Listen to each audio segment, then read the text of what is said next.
Chapter 7.7 Trapezoidal Approximation. This topic comes from a previously learned method called Riemann sums. This method consists of finding the area under a curve using rectangles. So now we are going to do the same, but instead use trapezoids. The trapezoid rule is preferable over Riemann sums because the trapezoids allow for a more accurate approximation. But why though? Why use Riemann sums if we have other easier methods? There are a couple possible scenarios that will require the use of Riemann sums. For one, it's possible that the specific problem at hand is actually impossible to find the exact integral of. Or we may not even be given an equation, possibly because the data was collected from an experiment. Remember though that for this second scenario, we will need to estimate the coordinate values instead of calculating them. So what do we do? What exactly is the trapezoidal rule? Let's do an example to demonstrate. Here we have a function y equals x squared plus 3x plus 5. It can be very helpful to sketch a graph, so let's go ahead and do that. Now we are going to approximate the area bounded by the curve, the x-axis, and the interval given. So for this particular problem, from x equals 0 to x equals 5. Now to find the area, we will set up 5 trapezoids with equal widths. Trapezoid 1 will be from x equals 0 to x equals 1. Trapezoid 2 will be from x equals 1 to x equals 2.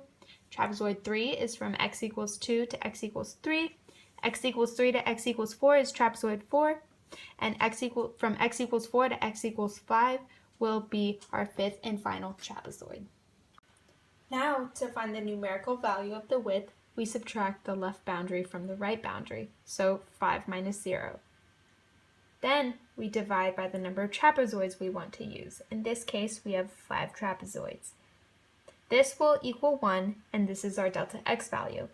Now we are going to utilize the formula for the area of a trapezoid, which is quantity base 1 plus base 2 divided by 2 and multiplied by the height.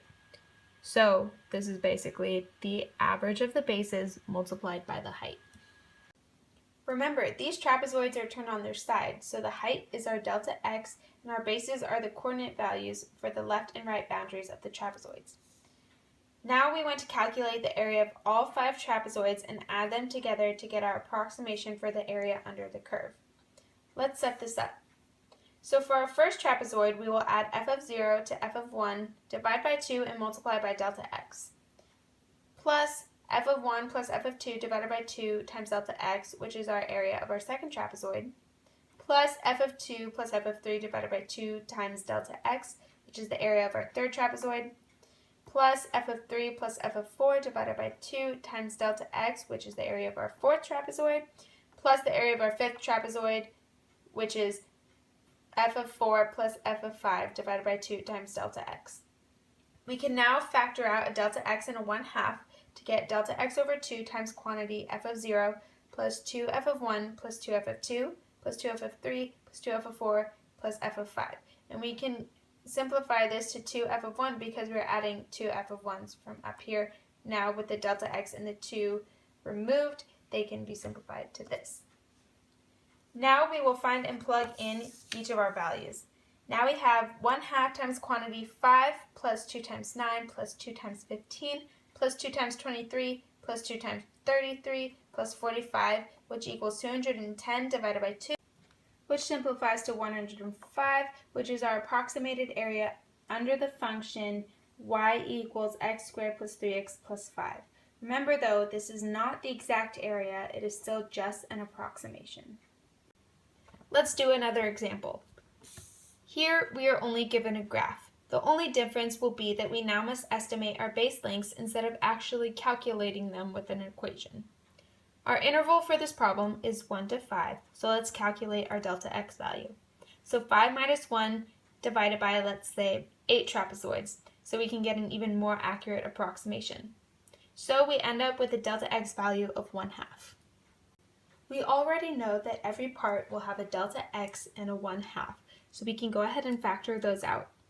We also have already recognized the pattern that we will be adding 2 of every y value except for the first and last boundaries, so we can go right into writing delta x divided by 2 times quantity of f of 1 plus 2f of 1.5 plus 2f of 2 plus 2f of 2.5 plus 2f of 3 plus 2f of 3.5 plus 2f of 4 plus 2f of 4.5 plus f of 5. Now we can plug in to get 1/2 divided by 2 times quantity of 0 plus 2 times 4 plus 2 times 5.4 plus 2 times 4.9 plus 2 times 3 plus 2 times 1.8 plus 2 times 2 plus 2 times 4.2 plus 7.5. This equals to 8 plus 10.8 plus 9.8 plus 6 plus 3.6 plus 4 plus 8.4 plus 7.5, all divided by 4, which is equal to 58.1 divided by 4, which is equal to 14.525, and this is our approximate area under the curve in the interval of 1 to 5. So here are a couple things that you should never forget when it comes to trapezoidal approximation. 1. The area of a trapezoid is the average length of the two bases multiplied by the height. If you forget this formula, you can always resort back to using rectangles, but using trapezoids is much more accurate. 2. Trapezoidal approximation is used if there is no way to find the exact integral of an equation. 3. Using a smaller delta x value will make your approximation that much more accurate. And 4. This method only results in an approximation, so don't write that the area is equal to your approximation because that's not right. Want to know how to make your approximation even more accurate? Keep watching to find out. So what could be more accurate than using trapezoids to find the approximate area under a curve? You guessed it, parabolas. And we use something called Simpson's rule to calculate it. But how can you find the area of a parabola? Well, that's what I'm here for. The equation is derived from taking the integral of the basic parabolic form. We get delta x divided by 3 times 2ah squared plus 6c. Since we know 3 points where the parabola will touch the original curve, negative delta x y sub 0, 0 y sub 1, and delta x y sub 2, we can continue manipulating the equation to get delta x divided by 3 times quantity y sub 0 plus 4y sub 1 plus y sub 2. But does this apply to every parabola we might use along the curve? Yes, assuming that n, the number of subintervals, is even.